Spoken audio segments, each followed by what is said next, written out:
Hello दोस्तों, मैं इंद्रेश अपने YouTube channel Indresh GS classes में आप सभी का स्वागत करता हूं। तो दोस्तों, यह पेपर हमारा जो है ऑनलाइन जो हुआ था 29 अगस्त 2022 को, ठीक है। उसका मैंने ऑनलाइन पेपर, आप लोग बोले थे सर जितना भी ऑनलाइन पेपर हुआ उस सभी को करा दीजिए। तो अब आपका जो है क्या क्लासेस आप लोग ऑनलाइन जितने भी पेपर थे सारे जो है मैं कराने के लिए क्या स्टार्ट कर दिया हूँ। तो आप लोग ज़्यादा से ज़्यादा वीडियो को शेयर करिएगा, चैनल को सब्सक्राइब कर लीजिएगा। सुबह आपकी क्या हो, आप लोग सीडीपी की क्लास हुई, वो भी जो है इसी डेट को जो हमारे सीडीपी का पेपर आया था, आप लोग देख लीजिए किस तरह के ऑनलाइन पेपर आते थे, ठीक है। ठीक, तो प्रत्येक क्वेश्चन को मैं यहाँ पे कवर करूँगा। तो आप लोग वीडियो को ज़्यादा से ज़्यादा शेयर करिएगा, चैनल को सब्सक्राइब कर लीजिएगा। जितने भी मेरे प्यारे दोस्त हैं, आप लोगों की क्लासेस थोड़ा डिस्टर्ब थी, कुछ रीजन थे जिसकी वजह से, ठीक। अब आपकी क्लासेस डिस्टर्ब नहीं रहेंगे, आपकी एकदम 100% एग्जाम तक कंटिन्यू आपको क्लासेस मिलती रहेंगी इसी तरह से, ठीक। और प्लस आपको यहाँ पे जो है बिहार शिक्षक की भी बहुत जल्द मैं क्लास लेके आ रहा हूँ, बिहार शिक्षक का, ठीक है, बिहार शिक्षक का, जिसमें आपको रीजनिंग भी वहाँ पे देखने को मिलेगी। और रीजनिंग उसमें आएगी, रीजनिंग प्लस मैथ अब प्लस जीके जीएस आएगा, ठीक है, जीके जीएस आएगा बिहार शिक्षक के लिए, ठीक। इसकी भी क्लास बहुत जल्द मेरे इसी चैनल पे आपको देखने की मिलेगी। एक दिन रीजनिंग चलेगी, एक दिन मैथ और plus GK GS per day में उसका भी प्रैक्टिस सेट कराऊंगा, ठीक। तो चलिए स्टार्ट करते हैं आज का पहला क्लास। ज़्यादा बातें ना करते हुए वीडियो को आप लोग शेयर जरूर कर दीजिएगा, ठीक, अपने दोस्त मित्र में। चलिए क्वेश्चन नंबर देखिए 61 आया था, ठीक है। क्या कह रहा है कि निम्नलिखित में से किसी अध्यापक का कौन सा कथन लिंग पूर्वाग्रह का प्रदर्शन करता है। कौन सा कथन लिंग पूर्वाग्रह का क्या करता है। विद्यार्थियों तुम सभी ने अच्छा काम किया, तो इसमें तो लिंग का बात नहीं कर रहा, ठीक, तो गलत हो जाएगा।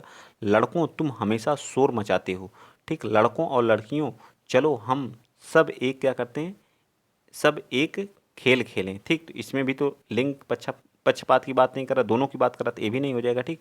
विद्यार्थियों मैं तुम्हारे प्रदर्शन से खुश नहीं हूँ, मतलब सभी विद्यार्थी, छात्र एवं छात्राओं दोनों की बात कर रहा है, इसमें सिर्फ लड़कों की बात कर रहा है, तो ये लिंग पूर्वाग्रह की बात कर रहा है। तो राइट आंसर हमारा क्या जाएगा, बी पार्ट। लड़कों तुम हमेशा शोर मचाते हो, तो सिर्फ लड़कों की बात कर रहा है यहाँ पे, ठीक, लड़कियों की बात नहीं कर रहा। तो राइट आंसर क्या जाएगा, बी पार्ट, बिल्कुल सत्य हो जाएगा। आ जाइए नेक्स्ट चलते हैं। क्वेश्चन नंबर देखिए 62। बहुत टफ क्वेश्चन नहीं आते हैं, ठीक है, लोग बहुत हवा बना देते हैं कि बहुत टफ क्वेश्चन आते हैं सर, जो है बहुत हार्ड क्वेश्चन आते थे ऑनलाइन, जो ऐसा कुछ नहीं है। बस सिर्फ ये मैं मान सकता हूँ कि सिस्टम बहुत वीक होते हैं, वहाँ के सिस्टम सही नहीं होते हैं, ठीक है। जितने भी आपको कंप्यूटर मिलेंगे, किसी का माउस नहीं, किसी का माउस नहीं काम करेगा, किसी की पैडवा नहीं काम करेगा, किसी का एकदम थर्ड क्वालिटी के होते हैं, ठीक है। इस वजह से बच्चों का वहाँ, अगर आप पढ़ के भी जा रहे हैं, आपका माउस, आपकी क्या गलती है, वहाँ पे माउस ही नहीं काम कर रहा है, आपकी पेपर छूट जाते हैं। इस वजह से जो ऑनलाइन पेपर होता था उसको ऑफलाइन कर दिया है, ठीक है, ऑफलाइन, ठीक है, ऑफलाइन पेपर हो गया। तो ये बहुत बढ़िया है सबके लिए जो है, ठीक, बहुत बेहतरीन है। चलिए, सौर सेल के निर्माण हेतु किस पदार्थ का उपयोग किया जाता है। लेड का, सोडियम का, कॉपर का या सिलिकॉन का, किसका उपयोग करते हैं। सौर सेल, सौर सेल के लिए मतलब सौर ऊर्जा हमने किससे मिलती है, ये भी याद रखेंगे, ये भी पूछ सकता तो सूर्य से, ठीक। ठीक, भविष्य का ईंधन किसे, इसी को कहा जाता है सौर ऊर्जा को ही, ठीक। तो राइट आंसर क्या हो जाएगा इसका, बताइए 62 का। तो राइट आंसर क्या आ जाएगा, सिलिकॉन का उपयोग किया जाता है, किसका, सिलिकॉन का उपयोग किया जाता है, ठीक है। राइट आंसर डी हो जाएगा। नेक्स्ट आ जाइए क्वेश्चन नंबर 63 बताएंगे, ठीक। मज़ा आ रहा है करने में, ठीक है। अब ये आप लोगों की जो बार बार आप लोग कहते थे सर कराइए कराइए, अब आप लोगों का PQ PYQ स्टार्ट हो गया है 2023, जितना भी आया हुआ, ठीक है। फरवरी तक हुआ, पूरे फरवरी तक मैं करवा, फरवरी 7 फरवरी तक पेपर हुआ, 7 फरवरी तक मैं सभी कवर करूँगा यहाँ पे, ठीक है। चलिए बताइए 63 का। तो 63 का क्या हो जाएगा कि कौन सा कथन लिंग रूढ़िबद्धता का प्रदर्शन करता है। लिंग रूढ़िबद्धता जो होती है, हमारे लिंग वाला चैप्टर, इससे कम से कम जो पूरा मिला करके 10 से 12 क्वेश्चन आते हैं, ठीक। सीडीपी से लेकर के ईवीएस में प्लस मैथ में भी वो आते हैं, मैथ की जो पेडागोजी उसमें भी, हिंदी की पेडागोजी मिला करके सब 10 से 12 क्वेश्चन आते हैं, इसको पढ़ के जाइएगा अच्छे से। सामान्यतः लड़कियां लड़कों से बेहतर खाना बनाती हैं। एशियाई लोग खेलों में अच्छे नहीं होते हैं। समानतः लड़कों की तुलना में लड़कियों का पेशीय द्रव्य मान कम होता है। लड़कों व लड़कियों में ने कुश्ती में हिस्सा लिया। कौन सा रूढ़िवादिता का प्रदर्शन करता है, इस बात को बताइए। क्वेश्चन नंबर 63 बताइए फटाफट। तो ये हमारा फर्स्ट ही करता है, क्या कर रहा है, समानतः लड़कियां लड़कों से बेहतर खाना बनाती हैं। यहाँ पे क्या कर रहा है, रूढ़िवादिता की बात की जा रही है, ठीक। बाकी हमारा सब सही है, ठीक। चलिए आ जाइए क्वेश्चन नंबर चलते हैं 64। क्या कर रहा है, नर चिड़िया बहुत सारे सुंदर सुंदर बुनावट वाले घोंसले बनाता है, और मादा चिड़िया क्या करता है, देखिए मादा चिड़िया इनमें से सबसे बढ़िया घोंसले अपने अंडे देने के लिए चुनती है, यह कौन सी चिड़िया है। मतलब जो नर चिड़िया है क्या करता है, वो घोंसला बनाता है और मादा चिड़िया क्या करती है, उसमें जो घोंसले को चुनती है, कौन सा अच्छा है कौन सा खराब, वहीं पे अपने अंडे का क्या करती है, अंडा देने का काम करती है। ठीक, तो बाया यानी जुलाहा चिड़िया, बख्ता या दर्जनी चिड़िया, या क्या करती है, दर्जनी चिड़िया जो होती है अपने जो है घोंसले को क्या करती है, सिलती है। ठीक, मैं इसको देखिए ट्रिक से याद किया था, से दर्जन, दर्जनी चिड़िया इसका नाम है। तो दर्जनी का मतलब क्या होता है, दर्जी, दर्जी क्या करता है, सिलने का काम करता है, तो दर्जनी चिड़िया भी सिलने का काम करती है। तो क्या हो रहा होगा या क्या होगा, इसका राइट आंसर बताइए 64 का, बता दीजिए फटाफट। तो 64 का राइट आंसर आ जाएगा, ए पार्ट हो जाएगा, बया मतलब जुलाहा चिड़िया यह काम करती है। ठीक है, तो 64 का राइट आंसर क्या आ जाएगा, ए पार्ट बिल्कुल सत्य हो जाएगा। ठीक है, ए पार्ट क्या हो जाएगा, बिल्कुल सत्य हो जाएगा। ठीक, नेक्स्ट चलें, चलिए बताइए नेक्स्ट क्वेश्चन, क्वेश्चन नंबर 65 बता दीजिए। 65 देखिए क्या करा है, निम्नलिखित में से किस समूह में रहते हैं, कौन सा कीट समूह में रहते हैं और उन सभी भूमिकाएं विशिष्ट भूमिकाएं बटी हुई हैं, बताइए। मधुमक्खी, चींटियां, मकड़ी, ततैया, दीमक, चींटियां, मच्छर, मकड़ी या मधुमक्खी, घर में पाई जाने वाली मक्खी या दीमक, बता दीजिए 65 का। तो 65 का राइट आंसर क्या आ जाएगा, ततैया, दीमक और चींटी। देखिए दीमक, दीमक भी क्या रहते हैं, दीमक भी एकदम ग्रुप में ही रहता है। ठीक है, चींटी भी हमारी क्या रहती हैं, ग्रुप में रहती हैं, ततैया भी हमारा क्या रहता है, ग्रुप में रहता है। ठीक है, ये सभी हमारे ग्रुप में रहने वाले क्या है, कीट है। नेक्स्ट बताइए क्वेश्चन, इस तरह के क्वेश्चन पूछे जाएंगे, लंबे लंबे थोड़ा क्वेश्चन पूछे जाएंगे। देखिए फूलों की पहचान बताइए, केवल रात में ही खिलता है। ठीक, इसकी इसकी क्या है, विशेषता है कि केवल रात में खिलता है। ठीक, और क्या, औषधि बनाने के काम में आता है। ठीक है, रंगाई के काम में आता है, पूरे वर्ष भर खिलता है, ABCD क्रमशः, बताइए। गुड़हल, गेंदा, धतूरा, मतलब सबसे पहले कौन आएगा, तो रात में कौन खिलता है, रात में कौन खिलता है, तो रात रानी। ठीक है, रात रानी की विशेषता है कि वो रात में क्या करती है, खिलती है। गुड़हल, गुड़हल का प्रयोग क्या करते हैं हम लोग, गुड़हल का प्रयोग हम लोग करते हैं औषधि बनाने में। ठीक है, गेंदा, गेंदा का रंगाई के काम में लाया जाता है। गुलाब पूरे वर्ष भर खिलता है। ठीक है, तो राइट आंसर हमारा 66 का क्या हो जाएगा, बी पार्ट बिल्कुल सत्य हो जाएगा। इस तरह के क्वेश्चन पूछे जाते हैं, इस तरह का आप लोग विशेष याद रखा करिए। ठीक है, एक ही चीज़ में सारी चीज़ पूछ ली गई है। चलिए नेक्स्ट क्वेश्चन नंबर 67 बता दीजिए। बताइए, कह रहा कि निम्नलिखित मधुमक्खियों के छत्ते में मधुमक्खियों के बारे में निम्नलिखित में से कौन सा कथन सही नहीं है, केवल रानी मक्खी ही अंडे देती है, क्या, बिल्कुल सत्य बात है, रानी मक्खी ही अंडे देती है। ये पूछा कौन सा नहीं है। ठीक है, श्रमिक मक्खी काम करने वाली नर मक्खी होती, ये बात बिल्कुल गलत है। ठीक है, ठीक गलत है। फिर छत्ते में कुछ ही नर मक्खी होती हैं, बिल्कुल सत्य बात है। ठीक है, छत्ते में केवल एक ही रानी मक्खी होती है, बिल्कुल सत्य है। ठीक, ये भी सत्य है। तो राइट आंसर हमारा इसका क्या आ जाएगा, तो राइट, क्योंकि गलत का आंसर हमेशा क्या होता है, गलत होता है, तो राइट आंसर हमारा क्या आ जाएगा, बी पार्ट हमारा बिल्कुल सत्य हो जाएगा। ठीक, नेक्स्ट आ जाइए, बी पार्ट ने, मैंने बी पार्ट इसमें लगवा दिया, हाँ ठीक है, ठीक ठीक बिल्कुल सत्य है। चलिए क्वेश्चन नंबर 68, क्वेश्चन नंबर 68 क्या कर रहा है, कह रहा है कि निम्नलिखित में से कौन सा समूह फल है, बताइए। आलू, आलू फल है, आलू, बैगन, आम, तो ये तो गलत हो गया। ठीक, फल पूछा हमसे, टमाटर, केला, अदरक, ये भी नहीं है। ठीक, केला, भिंडी, आलू, ये भी नहीं है। तो क्या, केला, बैगन, सेब हमारा क्या है, एक फल है। ठीक है, क्या है सभी, केला, बैगन, सेब हमारे क्या है, फल हैं। तो बी पार्ट हमारा इसका भी क्या हो जाएगा, बिल्कुल सत्य हो जाएगा। ठीक, चलें आगे, चलिए क्वेश्चन नंबर 69 चलते हैं। देख लीजिए कितने आसान आसान क्वेश्चन पूछे गए हैं, आप लोग कहते हैं सर बहुत टफ है। भारत के अनेक इलाकों में पाई जाने वाली बावड़ी, बावड़ी का मतलब जो तालाब होते हैं, के संबंध में कौन सा कथन सही नहीं है, नहीं है पूछा है। ठीक है, नहीं है, नहीं पे विशेष फोकस किया करिए। ये जल संरक्षण की पारंपरिक व्यवस्था है, बिल्कुल सत्य है, जल संरक्षण इसमें किया जाता है 69 का। और क्या कहा, बावड़ियों का जल पीने के लिए उपयोग में नहीं लाया जाता है, काहे नहीं, बहुत जगह लोग पीने के उपयोग में लाते हैं। ठीक है, ये बात क्या है, गलत है। ठीक, ये वर्षा जल संग्रहण और पुनः आवेशन के सिद्धांत पर आधारित है, बिल्कुल सत्य है। इनका उपयोग जो सामुदायिक संसाधन के रूप में करते हैं, बिल्कुल सत्य है। तो हमसे क्या पूछा था, नहीं, तो निगेटिव का आंसर क्या आ जाएगा, निगेटिव आ जाएगा। तो इसका राइट आंसर क्या आ जाएगा, डी पार्ट हमारा बिल्कुल सत्य आ जाएगा। ठीक, समझ में आया। चलिए आ जाइए क्वेश्चन नंबर चलते हैं 70, क्या कर रहा है, एक रेलगाड़ी अहमदाबाद से त्रिवेंद्रम की ओर जाते हुए कई सुरंग से गुजरती है, ये सुरंगें किस पहाड़ी में आती हैं। ठीक, तो मैं यहाँ पे फिगर बना दे रहा हूँ आपको समझ में ताकि आ जाए। ठीक है, चलिए ये हमारा क्या हो गया, भारत का मैप हो गया। ठीक है, दक्षिण भारत का मैं बना रहा हूँ। ठीक है, यहाँ पे हमारा क्या होता है, गुजरात होता है। ठीक है, गुजरात, त्रिवेंद्रम हमारा कहाँ पे पड़ता है, त्रिवेंद्रम हमारा यहाँ पे पड़ता है। ठीक है, त्रिवेंद्रम, त्रिवेंद्रम, ठीक है। त्रिवेंद्रम केरल में पड़ता है, ठीक। और ये हमारा अहमदाबाद गुजरात में पड़ता है, ठीक। तो यहाँ से कौन सी सुरंग से इसको होके गुजरना पड़ेगा? तो इस साइड को हम लोग क्या बोलते हैं? पूर्वी, सॉरी इसको बोलते हैं पश्चिमी घाट ना, इसको बोलते हैं, एक मिनट,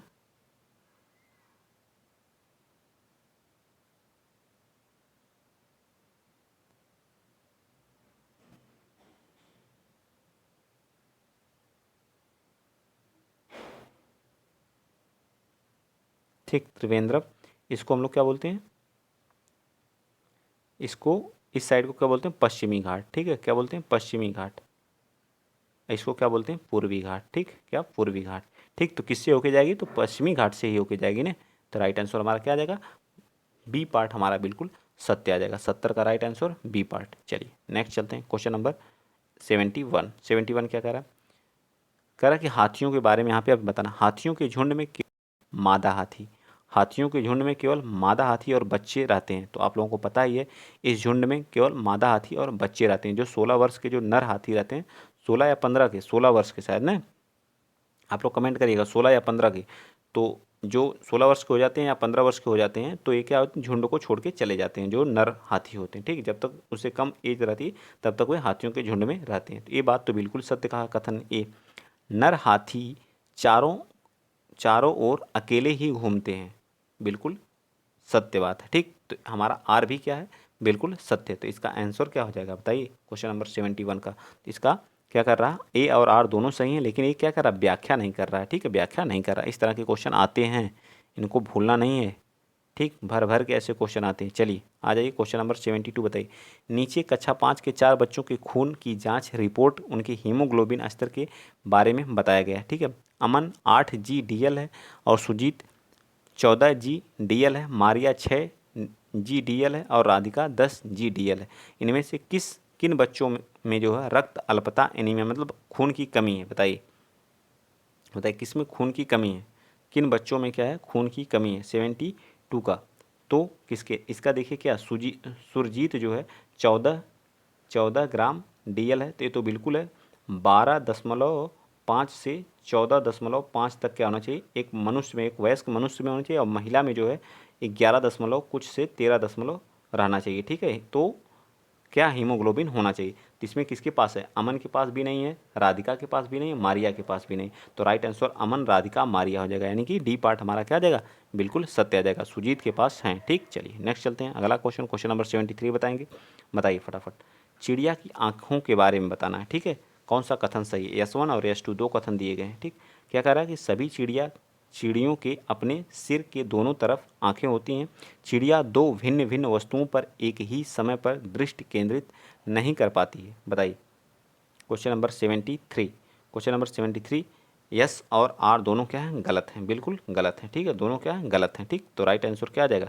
फोर्थ हमारा बिल्कुल सत्य हो जाएगा, ठीक। 73 का राइट आंसर क्या आ जाएगा? चलिए नेक्स्ट चलते हैं, 74। 73 हो गया, 74 बताइए।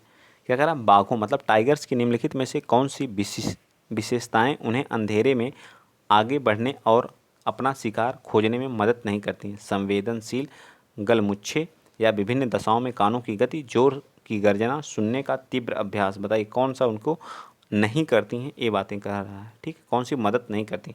तो 74 का राइट आंसर क्या आ जाएगा? थर्ड आ जाएगा। जोर की गर्जना इसमें कोई मदद नहीं करती है, ठीक। बाकी सभी हमारी क्या करती हैं? हेल्प करती हैं। Next question number 75। राष्ट्रीय पार्क हैं, इनको क्या करना? मैच करना है। बताइए जिम कार्बेट कहाँ पे है? तो जिम कार्बेट आपका कहाँ पे है? इधर मैं कर लेता हूँ। और चलिए बताइए जिम कार्बेट आपका कहाँ पे है? तो जिम कार्बेट आपका कहाँ? उत्तराखंड में, ठीक है। कहाँ पे? उत्तराखंड में। काजीरंगा आपका कहाँ पे? असम में, ठीक है। रणथंभौर राजस्थान में। गिर कहाँ पे पड़ता है? गुजरात में, ठीक। तो देख लीजिए आपका पहले का फर्स्ट, पहले का सेकंड किस में दिए? Jim Corbett. इसमें तो ऑप्शन ही गलत है, ठीक है। ऑप्शन की कोई त्रुटि है, ठीक। पहले का जिम कार्बेट सेकंड, फिर ए गया है, फिर फोर्थ, फिर थर्ड। ये वाला हमारा सही है, ठीक है। यहाँ पे क्या होना चाहिए? यहाँ पे होना चाहिए एक ही, यहाँ पे होना चाहिए एक और पॉइंट होना चाहिए, सेकंड है, ठीक है। तब जाके हमारा सही होगा, बाकी सभी हमारे क्या गलत है, ठीक। तो राइट आंसर हमारा क्या जाएगा? सेकंड पार्ट हमारा बिल्कुल सत्य हो जाएगा 75 का। चलें आगे, चलिए बिल्कुल। क्वेश्चन नंबर 76 बता दीजिए क्या कह रहा है?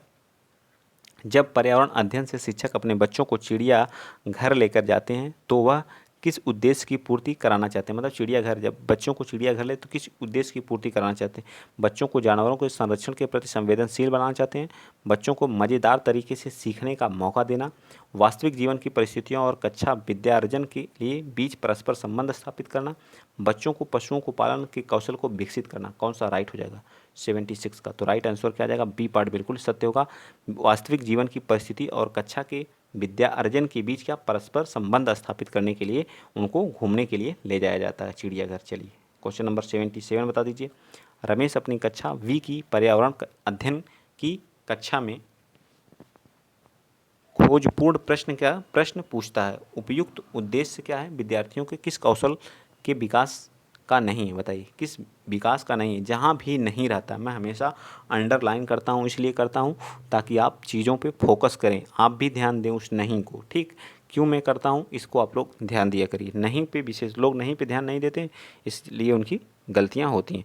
तो क्या प्रदर्शन कौशल पर, अवलोकन कौशल पर, रचनात्मक कौशल पर, श्रवण, अवलोकन पर तो देगा ही, श्रवण पर भी देगा, रचनात्मक, लेकिन प्रदर्शन कौशल पर या नहीं देगा। ठीक, यहाँ कोई प्रदर्शन नहीं हो रहा, तो राइट आंसर क्या आ जाएगा? ये हो जाएगा। चलिए 78 बताइए। पर्यावरण अध्ययन में निम्नलिखित में से कौन से समस्या समाधान के गुण हैं? बताइए। सृजन है, चयन है, ये तो दोनों हैं नहीं। ठीक, चलिए ये देखिए, भाषण है, लेखन है, कौन से हैं? इन तीनों चारों में से कौन से हैं? बताइए। इस तरह के भी क्वेश्चन पूछे जाते हैं, फिर उसके बाद ऑप्शन नीचे दिए लिखा हुआ। बताइए 78 का तो हमारा ए हो जाएगा। ए और बी हमारे क्या समस्या हैं, भाषण और लेखन इसमें नहीं है। ठीक, आ जाइए नेक्स्ट चलते हैं। क्वेश्चन नंबर 79 बताइए फटाफट। एक ईवीएस कक्षा के द्वारा एक ईवीएस शिक्षक के द्वारा प्रयुक्त होने वाली भाषा औपचारिक एवं परिभाषा पर बल देने वाली होनी चाहिए। बी कह रहा है कि बच्चों के लिए कठिन होनी चाहिए ताकि वे समझ ना पाएँ, बच्चों की दैनिक रोज़मर्रा की भाषा से बाधित होनी चाहिए, या प्राकृतिक की होनी चाहिए। 79, तो 79 का क्या आ जाएगा बताइए? 79 का राइट आंसर थर्ड आ जाएगा। बच्चों के दैनिक रोज़मर्रा की भाषा से क्या होनी चाहिए? संबंधित होनी चाहिए। चलिए नेक्स्ट चलते हैं। क्वेश्चन नंबर 80 बता दीजिए। क्वेश्चन नंबर 80 क्या कह रहा है कि आकर्षक एवं प्रासंगिक अनुदेशात्मक सामग्री का उपयोग सहायक है क्योंकि वे क्या होते हैं? सभी ज्ञानेंद्रियों को सक्रिय करते हैं, अधिगम को अधिक अर्थपूर्ण बनाते हैं, शिक्षकों को शिक्षण अधिगम प्रक्रिया में सहायता करते हैं, विद्यार्थियों का ध्यान आकर्षित करते हैं। बताइए 80 का राइट आंसर। तो 80 का राइट, सभी ज्ञानेंद्रियों को क्या करते हैं? सक्रिय करते हैं। तो राइट आंसर क्या आ जाएगा? ए पार्ट। ठीक, समझ में आया? चलिए आगे चलते हैं। अब वीडियो आप लोग शेयर करिए अपने दोस्त को, मित्र को। ठीक, ईवीएस के शिक्षण में न्यूनतम महत्वपूर्ण क्रियाकलाप की पहचान कीजिए। न्यूनतम महत्वपूर्ण क्रियाकलाप की क्या करिए? पहचान करिए। 81 का बताइए। 81 का क्या आ जाएगा? तो अवज्ञाकारी विद्यार्थियों को सजा देना, ये हमारा क्या आ जाएगा? क्रियाकलाप का न्यूनतम महत्वपूर्ण, बाकी सभी क्या है? महत्वपूर्ण है। ठीक, चलिए इसको तो आप लोग इन सभी क्वेश्चनों को आराम से आप कर सकते हैं, बहुत आसान आसान क्वेश्चन है। ठीक है, निम्नलिखित में से पर्यावरण अध्ययन पुस्तक में पहेलियों को सम्मिलित करने की उद्देश्य को पहचानिए। विद्यार्थियों के मन को भ्रमित करता है, विद्यार्थियों में तर्क क्षमता विकसित करता है, विद्यार्थियों के मन को भ्रमित करना और स्वयं आनंदित होना, विद्यार्थियों को खेल खिलाना। तो कौन सा इसका राइट आंसर हो जाएगा? 82 का सेकंड पार्ट होगा। बाकी तो सभी भ्रमित थोड़ी करती है पहेलियाँ। ठीक, तो राइट आंसर क्या आ जाएगा? सेकंड पार्ट सत्य हो जाएगा। चलिए क्वेश्चन नंबर बताएंगे 83। पर्यावरण अध्ययन के शिक्षण अध्ययन में विद्यार्थियों द्वारा प्रश्न पूछना अत्यधिक महत्वपूर्ण है क्योंकि ये प्रश्न संकेतक हैं किसके? विद्यार्थियों की जिज्ञासा के। बिल्कुल, विद्यार्थियों की जिज्ञासा के हैं, विद्यार्थियों की समझ में अंतर के हैं, या शिक्षक की क्षमता के हैं? शिक्षक की क्षमता के हैं या विद्यार्थियों की समझ के अंतर के? बताइए 83 का। तो 83 का राइट आंसर क्या आ जाएगा? ए भी होगा, बिल्कुल है, ए हमारा नहीं होगा। तो राइट आंसर ए और बी हो जाएगा। ठीक, चलिए आ जाइए नेक्स्ट चलते हैं। क्वेश्चन नंबर 84 क्या कह रहा है कि कथन, कौन सा गलत कथन है? ईवीएस एक अंतः विषयक विषय है। ईवीएस पढ़ाना स्थानीय साधनों के माध्यम से होना चाहिए। ईवीएस का मुख्य जैव विविधता के अध्ययन से जुड़ी है। फोर्थ कह रहा है कि कक्षा फर्स्ट सेकेंड में ईवीएस शिक्षण अधिगम और गणित के माध्यम से होनी चाहिए। कौन सा राइट हो जाएगा? 84। कौन सा गलत होगा 84 का बताना? तो इसका थर्ड ही होगा। ठीक है, जैव विविधता से जुड़ी है। ठीक, तो यही हमारा क्या जाएगा? गलत आ जाएगा। ठीक, बाकी सभी हमारे क्या है? सही है। क्वेश्चन नंबर 85 बता दीजिए। ये सभी हमारी पेडागोजी अब चल रही है, ठीक। अब तक तो आप 15 पेडागोजी आती है और 15 हमारे क्या आते हैं, क्वेश्चन आते हैं, ठीक, ईवीएस के। एक पर्यावरण अध्ययन शिक्षक होने के नाते आप अपनी कक्षा के औसत छात्रों के लिए क्या करेंगे बताइए। 85 का तो आप क्या करेंगे, उन्हें कई बार अवधारणा लिखने के लिए देना, उन्हें पहली पंक्ति में बैठाकर लगातार मार्गदर्शन करना, उनके कमज़ोर पक्षों को ढूंढना और सुधारने के लिए समाधान खोजने पर लागू करेंगे। यही सबसे सटीक हो जाएगा, ठीक है। यही हमारा क्या होगा, सबसे बेहतरीन आंसर होगा। आइए क्वेश्चन नंबर 86, पर्यावरण अध्ययन शिक्षा के क्षेत्र में सम्मिलित है, मतलब पर्यावरण शिक्षा के क्षेत्र में क्या सम्मिलित है, इसकी बात पूछ रहा है, बताइए। क्वेश्चन नंबर 86 बताइए 86 का। तो औपचारिक और अनौपचारिक दोनों शिक्षाएं हमारी क्या इसमें सम्मिलित है, याद रख लीजिएगा। 87, विद्यार्थियों में अवधारणात्मक समझ तब अच्छी होती है जब शिक्षक जोर डालते हैं किस पे, संवाद पर, लिखित एवं मौखिक परीक्षा पर, पाठ्य पुस्तकों पर या प्रतिस्पर्धा पर। तो मेरे ख्याल से तो प्रतिस्पर्धा पर देंगे, आप बता दीजिए। 87 का, 87 का संवाद पर, ठीक है। 87 क्या हो जाएगा, संवाद हो जाएगा, ठीक है। चलिए क्या हो जाएगा, 87 का संवाद हो जाएगा। नेक्स्ट आ जाइए 88, उपवाक्य उप आख्यानात्मक अभिलेख में से इनमें से क्या नहीं होना चाहिए। समस्याओं पर केंद्रित होना चाहिए, निर्णायक होना चाहिए, बच्चों की ताकत और कमजोरियों को पहचानना, बच्चों की रुचि और जिज्ञासा को पहचानना। राइट आंसर बताइए 88 का। 88 का क्या आ जाएगा, ए और बी नहीं होना चाहिए, ए और बी, बाकी दोनों होने चाहिए, ठीक है। ये हमारे होने चाहिए, ठीक। इसमें नेगेटिव पूछा, नहीं की बात कर रहा है, ठीक। चलिए 89 बता दीजिए। एक ईवीएस की कक्षा में एक शिक्षक चर्चा करता है कि घर की मक्खियाँ बीमारियाँ फैलाती हैं। चर्चा के लिए सबसे उपयुक्त सीखने का संसाधन होगा अखबार, स्लोगन्स या पोस्टर या फ्लैश कार्ड्स। बताइए 89 का। तो 89 अखबार होगा, क्या होगा, अखबार होगा, ठीक है। अखबार हमारा बिल्कुल सत्य हो जाएगा। आज का लास्ट क्वेश्चन है, बता दीजिए। ये रहा आपका लास्ट क्वेश्चन, ठीक। और अगर वीडियो अच्छा लग रहा है, क्वेश्चन अच्छे लग रहे हैं, तो प्लीज़ वीडियो को शेयर करिएगा और आप लोग एक अच्छा सा कमेंट करिएगा ताकि मैं मोटिवेट हूँ और सभी क्वेश्चन को मैं कराऊँ और आप लोग भी अच्छे से देखें। खेल खेल में पाठ पढ़ाते हुए सरिता विद्यार्थियों को खेल के मैदान में ले जाती है और उन्हें अलग अलग दिनों में विभिन्न खेल खिलाती है। मीनू उसी पाठ को अलग अलग खेलों के चित्र कार्ड को दिखा करके विद्यार्थियों को पढ़ाते हैं। विद्यार्थियों में अधिकतम शामिल करने में कौन सा ज़्यादा प्रभावी रणनीति का उपयोग कर रही है। मतलब एक टीचर हैं, एक तो आपको फिगर के माध्यम से बता के सिखा रहे हैं, चित्र कार्ड के माध्यम से, लेकिन एक टीचर हैं आपको वह क्रियाकलाप करा के आपको चीज़ें सिखा रहे हैं। तो कौन सबसे सटीक होगा, मतलब इन दोनों में सबसे प्रभावी कौन होगा। तो जो आपको वह क्रियाकलाप, अगर आप किसी का एक्सपेरिमेंट कर लेते हैं तो चीज़ आपको जल्दी समझ में आ जाती हैं, ठीक है। चीज़ें सही है ना। तो इसका राइट आंसर क्या आ जाएगा, 90 का बताइए। तो 90 का ए पार्ट हो जाएगा, सरिता बिल्कुल राइट हो जाएंगी, ठीक है। तो आप बताइएगा 30 में आपके कितने क्वेश्चन सही हुए। आप अपने खुद को आंकिए कि प्रीवियस ईयर क्वेश्चन इसी तरह के क्वेश्चन आएंगे आपके पेपर में, ठीक है। अब मैं कितना कर रहा हूँ, अगर आप 27-28 क्वेश्चन इसमें कर रहे हैं तो आपकी बहुत बेहतरीन तैयारी है, ठीक है। कोई नहीं रोक पाएगा आपको, ठीक है, अच्छे नंबर लाने से, ठीक। तो आज के लिए इतना ही। वीडियो अच्छा लगा शेयर करिएगा, एक अच्छा सा प्यारा सा कमेंट करिएगा जिससे मैं मोटिवेट हूँ, ज़रूर करिएगा आप लोग और हौसले मेरे बढ़ाने की कोशिश किया करिए, ठीक है। तो आज के लिए इतना ही। जय हिंद, जय भारत।